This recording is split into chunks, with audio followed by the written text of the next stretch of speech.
কথা বলেন এনসিপির মুখপাত্র আসিফ মাহমুদ সজীব ভুঁইয়া। এ সময় তিনি জানান, চট্টগ্রামে শহীদ ওয়াসিমের কবর জিয়ারতের মাধ্যমে দেশব্যাপী এনসিপির নির্বাচনী পদযাত্রার প্রথম দিনের কর্মসূচি শুরু হবে। এতে এনসিপি ও জোট প্রার্থীদের পক্ষে হ্যাঁ ভোটের প্রচারণা চালানো হবে।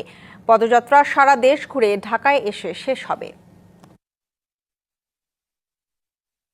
এক ধরনের সেটেলমেন্টের ইলেকশন করা হচ্ছে, এক ধরনের সেটআপের নির্বাচন করা হচ্ছে এবং নির্বাচনের ফলাফলকে আগে থেকে নির্ধারিত করে দেওয়ার একটা চেষ্টা করা হচ্ছে।